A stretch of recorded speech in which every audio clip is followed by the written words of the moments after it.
How long have you been in line? We've been in line since 7:45 a.m. 7:45, and you went through this whole line? Yes, 20,000 people. There's 20,000 people here. All right, I'm here with McKenna and Sabrina. Okay, so did you guys have tickets to VidCon? Yeah. All right, do you guys have them now? No, we refunded them. You refunded your tickets? Yeah. How long ago did you do that? Like last week? Yeah, last like that. week? Yeah, because we found out this was happening. So as soon as you found out this, what was the main reason? Because it's way cheaper and obviously all my favorite creators are here. Your favorite creators are here instead. Yeah. Had you also seen Tana's video? Yeah, I watched it. You watched her video. What did it make you feel about VidCon? I mean, yeah, I don't even know. It seemed right now, I don't know what YouTube's doing, honestly. Oh no! Okay. All right, so I'm at the front of the line. How long have you ladies been in line? 5 hours. Okay, and where are you guys from? Missouri. We drove over 1,000 miles. You drove over 1,000 miles and you've been in line for 5 hours. Yeah. And is it worth it? Yes. Have you already met Tana? Yes. Could you ever have done that at VidCon? no, definitely not.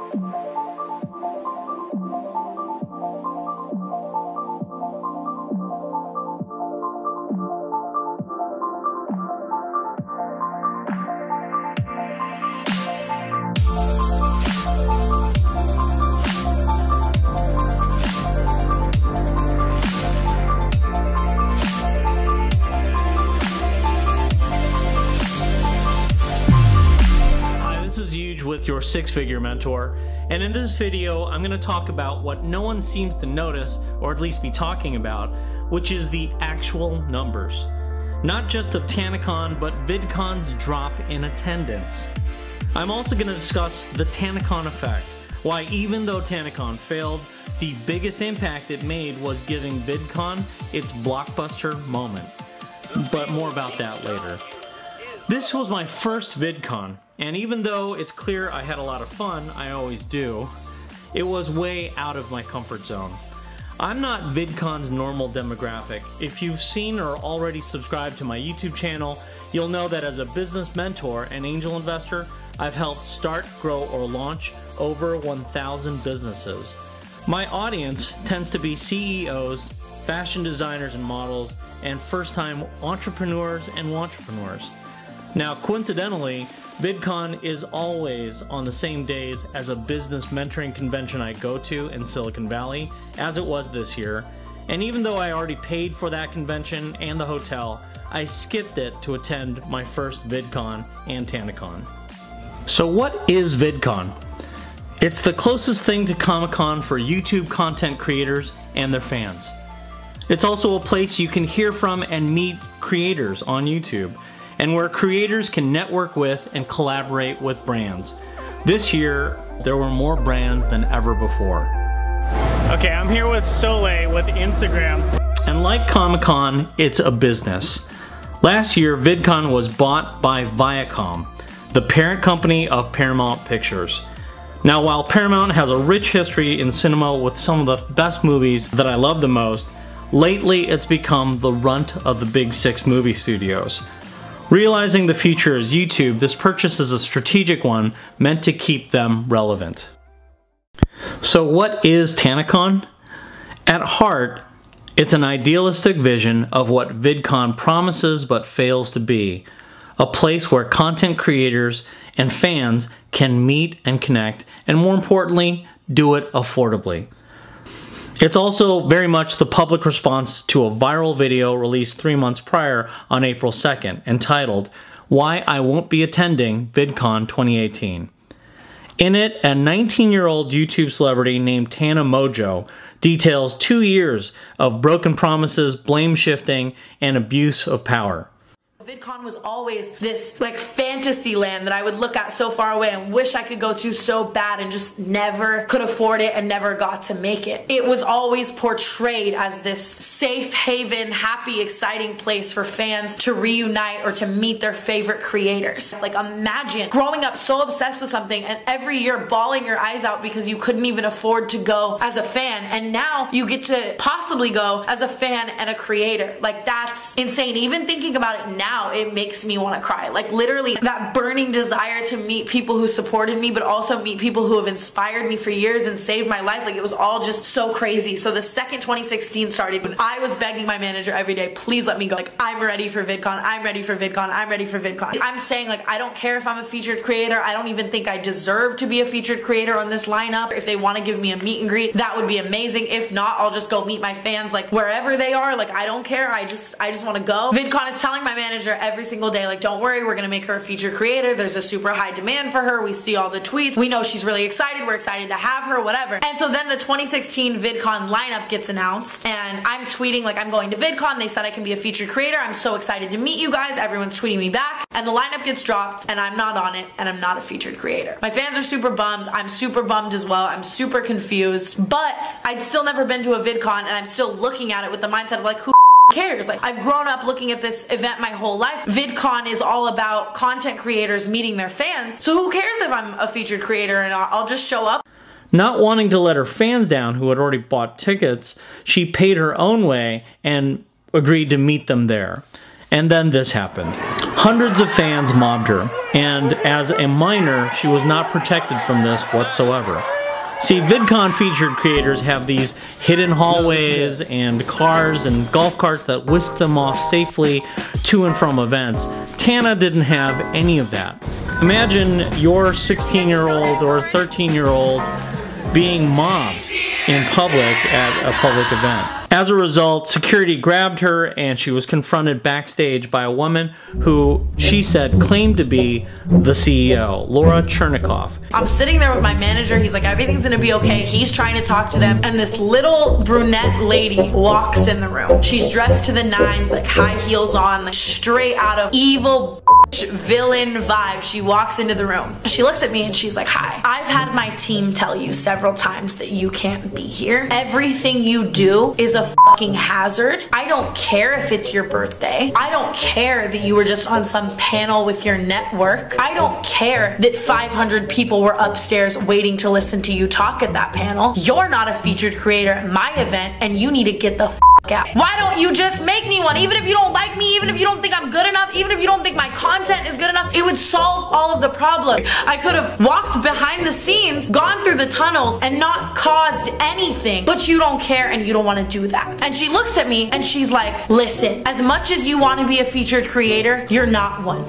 I don't care about your fans. I don't care that you're trying to meet them. I don't care that they're trying to meet you. They can meet the hundreds of other featured creators that we chose, and you can get the off my property. And if you do it again, not only will we ban you from VidCon forever, but we will charge you with several counts of trespassing. And I just look at her, I start bawling my eyes out. I mean, I'm fucking 17, I just want to meet my fans. And she goes, oh, and by the way, I'm Laura Chernikoff, CEO of VidCon. Like, I want to cry just thinking about it, just thinking about the way that woman spoke to me, the shit that she said. How dare you run a company scamming people based off of creators meeting their fans, and then you're gonna look at a creator that you told could be a featured creator, that you let tweet about it and build up all the anticipation. You let me tweet hundreds of times, I'm coming to VidCon, they're gonna make me a featured creator, so all of my fans would buy tickets to your fucking event and give you money so that you can stand there in those stupid fucking Louboutins. But you don't care about me, and you don't care about my fans, you don't care about the money that you took from them, and you don't fucking care. You don't care that I want to meet my fans, you don't care that my fans want to meet me, you don't give a fuck about anything. You money-hungry, conniving, manipulative, stupid snake. 1 hour later.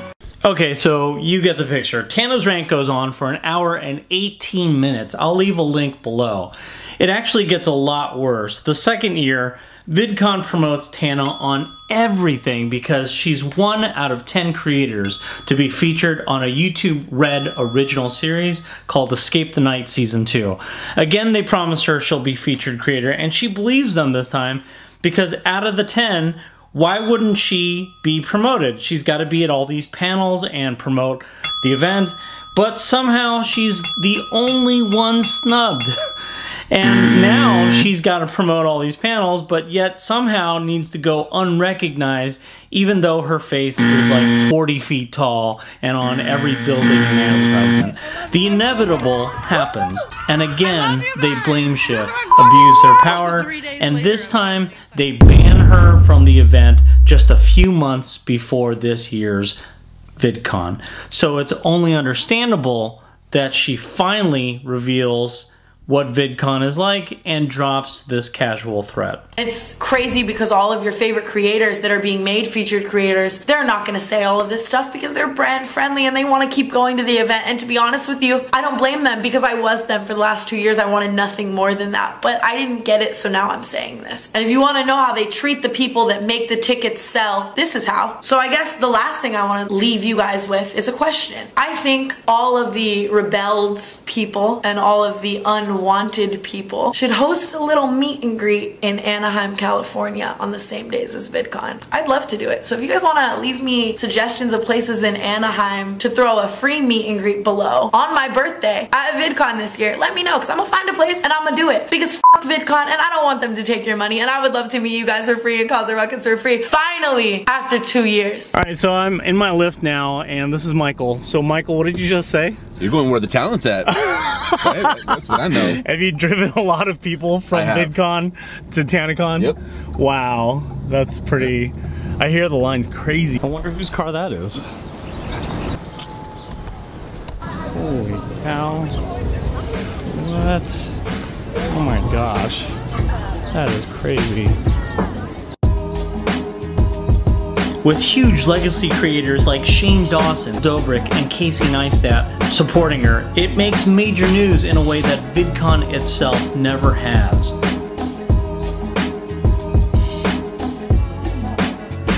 That is crazy. This is not the line even to get tickets, this is just the registration. Alright, I saw you guys at VidCon. Yeah. What made you guys leave VidCon and come here instead? It was extremely 9:30 this morning. It was extremely boring. A whole bunch of extra space. Literally. Extra space. There's Shane Dawson, there's Emma Chamberlain, there's Tana. Tana. She got the vlog squad, okay? The vlog squad. Like, what is VidCon? Tana wasn't at VidCon. Like, there was like who? Honestly. Tickets had sold out before I could get one, but a manager told me to come early in the morning to get an interview with Michael, the CEO of Good Times. The mood was very positive, and I saw creators in the hallways and lobby, albeit they were running, not walking, but they were there. TANACON, it seemed, was a success. Thousands of people showed up, dozens of top creators that would never go to VidCon signed on, and hundreds of people had an up-close and personal experience they would never forget. Regardless of what else happened that weekend, TANACON had given VidCon its blockbuster moment. A blockbuster moment is a business term describing when a market leader underestimates its competition, passing up the opportunity to buy out or merge with its rival, often resulting in its eventual demise. You know, when I was a kid, renting a movie meant a trip to Blockbuster. Blockbuster started in 1984 with one store in Dallas, Texas. But within a few years, they became a billion-dollar brand because they offered a family-friendly option to local stores that often had a seedy adult section. By 1994, they were purchased for a record $8.4 billion by none other than Viacom. Yes, the same parent company of Paramount that bought VidCon. Now, we don't know exactly when it happened, but sometime in the late 90s, an executive walked into a Blockbuster boardroom and said, hey, there's this company that's mailing DVDs to its customers. People are willing to wait 2 days to receive this, and get this, they're charging a flat fee, no late fees. At that point, Blockbuster's late fees accounted for about $700 million in its gross revenue. Not the biggest part of its revenue, but it's kind of hard to shake a stick at that. That company was Netflix. Netflix was started by a disgruntled customer of Blockbuster who returned a late video only to find he had a $40 late fee, which was more than the cost of the movie. In the year 2000, Netflix was offered to Blockbuster for a mere $50 million. Blockbuster declined, a decision that would go on to haunt the company and its parent company, Viacom. Blockbuster went on for another few years and peaked in 2004 with 9,000 stores worldwide. Today, though, it's a cautionary tale of big companies underestimating their competition because of age or lack of experience. This multinational billion-dollar company today has less than a dozen stores worldwide. In June of 2018, just 2 weeks before VidCon, Viacom made a deal with Netflix to produce branded content for the streaming giant. That's right, Viacom now works for the company it could have owned for a mere $50 million. The reason VidCon's blockbuster moment intrigued me is because who doesn't love an underdog story? In every underdog story, there's one key element, the role of the mentor, because the hero, he or she, never journeys alone. They have someone older and wiser to guide them through their journey to eventual success. Rocky had his Mickey, the Karate Kid had his Mr. Miyagi, Luke had his Yoda, and Harry had his Dumbledore. What older and wiser mentor did Tana choose? Tana chose a fetus. This is Michael Weiss, the CEO that I had shown up early to have a meeting with. He was only 21 years old, 1 year apart from Tana.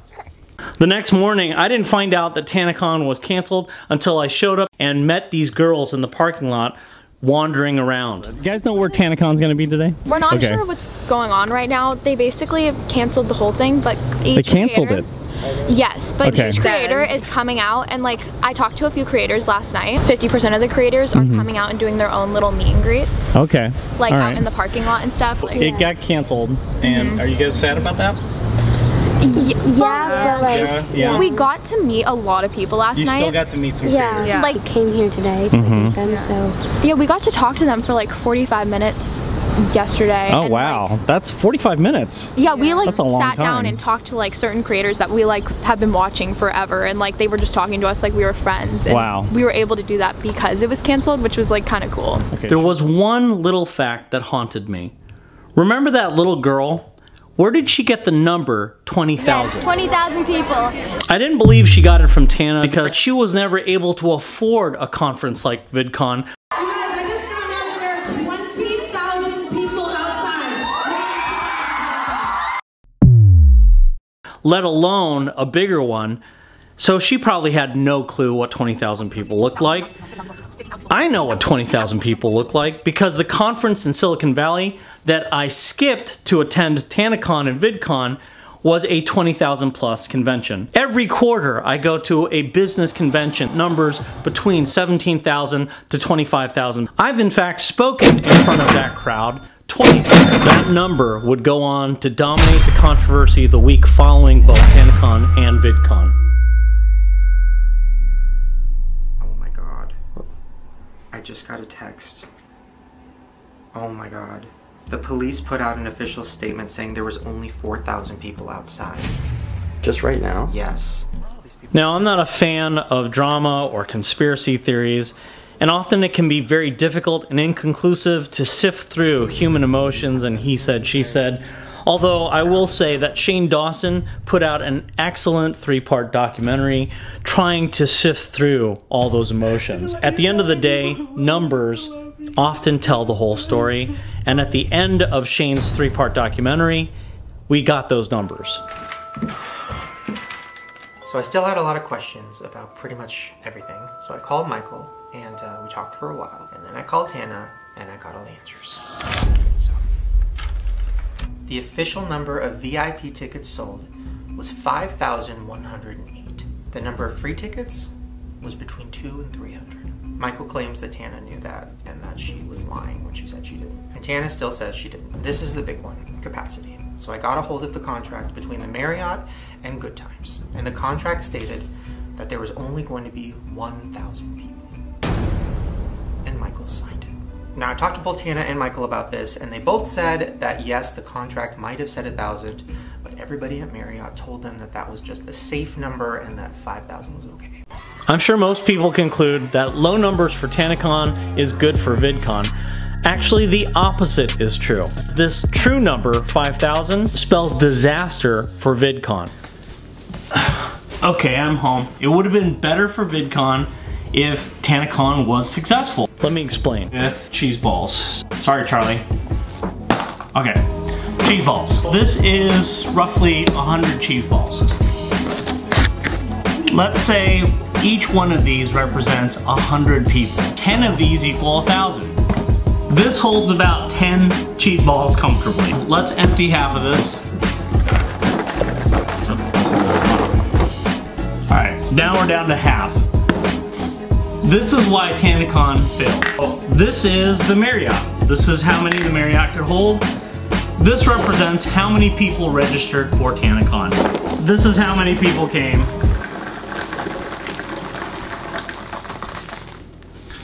Alright, obviously that's why there was an overflow and it just completely flopped. Only this many people fit into the hotel.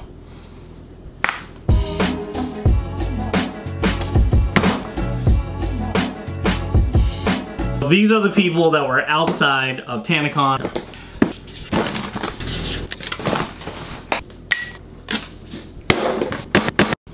This represents how many people came to VidCon in 2017. That's 28,000 people. You'll see that this top one's not full. They were expecting... well, you get the picture. I'll just time out this thing. This is how many people they were expecting for 2018. This is how many actually showed. Then what happened to the missing 10,000? If 20,000 people actually came and TANACON failed, VidCon could expect that next year they would have a full 30,000 people. Since they fell short of their numbers by 10,000, both lose. Yeah, that's one. Alright, get all these. What a mess. Oh, you are so good. You were so patient, buddy. Good boy. I caught it! So I'm here at the Top Buzz Lounge waiting for a free cappuccino, and I bumped into Heidi here. Heidi, you're talking about last year compared to this year. What was the main difference between last year and this year? Well, I just don't think there is as many people here, and even people and fewer even like creators, fewer fans. Less creators, less fans. It's just a lot less. Do you think that has anything to do with how VidCon treats their creators or anything like that? You know what? I'm not really sure. I'm still trying to figure it out. But there was rumor that that the creators, weren't treated right. Yeah. So that could be. I don't know. As a business mentor, I often look at two things: motive, why we do what we do, and numbers. What is the motive of TANACON? To expose how VidCon treats its creators and hurt VidCon's numbers. But Tana's video already accomplished that before they even threw a convention. I've been saying on Twitter, which is like, oh, her heart was in the right place, and oh, she had good intentions. Because honestly, what I want to say to you is, I don't think you had good intentions, and I don't think you know that. Because the true intention of it was revenge. A lot of people are rooting for VidCon. Yeah. They're like, I'm gonna pull up that TANACON. They're so close that I could literally like go see some Joey Giuseppe Escape the Night like in the morning at VidCon and like come over to our convention. They could like hop back and forth. And they definitely will. What is VidCon's motive? To be the Comic-Con for YouTube fans and creators. We can learn a lot by looking at the major factors that led to Comic-Con's growth and success. San Diego International Comic-Con, the largest convention in North America, started in a few ballrooms in a hotel in 1970. But it struggled for 19 years to break 10,000. What was its turning point? It's been argued that no factor has contributed directly to the growth of Comic-Con more than the Batman movies. In 1989, with the release of Tim Burton's Batman, Comic-Con broke 10,000 for the very first time. By the next Batman movie, it doubled in size. This continued until 2016's Batman vs. Superman, where Comic-Con grew to 180,000 people. Now when we look at VidCon's numbers, they were somewhere between Keaton and Kilmer. But this year, they fell below Keaton and Keaton. Now out of all the superheroes, what is it about Batman that drives constant growth? You see, the Superman movies came out here, Star Wars came out here, and all the Marvel movies came out here. When you look closely at their narratives, they're usually special because of who their parents were, or the powers that they have, or because they're actually gods. Maybe Batman has driven growth because, unlike other heroes, Batman has no special powers, no mutant abilities, he's just human. When you look closely at his narrative, he was just a kid, a victim of tragic circumstance that made a decision to do something about it. And with the help of others, he learned the skills he needed. And with a few gadgets, a lot of discipline, and a mask, he earned his own seat at the table. You know, one of the lessons I took from VidCon, I kept hearing over and over from different creators, different fields, is how YouTube is democratizing content creation and shaping the creative economy of what gets made and what gets seen. Sean Evans, host of literally and figuratively the hottest interview show today, spoke about how hot ones probably never would have made it through the studio system. It was just an idea his friend had, and with hardly any crew, budget, or red tape, they said, let's do it, and they did. Today, despite Hollywood's elite clamoring to become the next guest on the show, that's still how the show gets produced. Small crew, small budget, no red tape. I got to meet and hear Laura Cleary talk about how she became a comedian without having to navigate the treacherous casting couches of Hollywood. She's just a girl with a phone who records and posts. Yet she's gained millions of followers without the need of any publicity machine, even earning the attention and acclaim of today's comedic royalty. Hey Laura, what's going on with you? One of the funniest female content creators out there. You'll soon to see more of her. I'm a fan of hers. She's hilarious. What's her IG? Laura Claire, I gotta see. Laura, put up your things so I can shout out your IG again. She's funny as hell though. Funny as hell. Oh, Laura Clary, there she is. Go follow her. I got to hear musicians that didn't fit the traditional genre molds make their own seat at the table, like Dodie Clark, who without the help of any studio or recording label has gained millions of fans. What this reflects is a shift in our culture, because in the past, often one or two people controlled who became a star, whom we idolized, and what we consumed. One of the strengths of YouTube is how it allows ordinary people to bypass traditional gatekeepers, power structures, and systems. The reason why VidCon grew in the past is similar to the reasons Comic-Con is great today.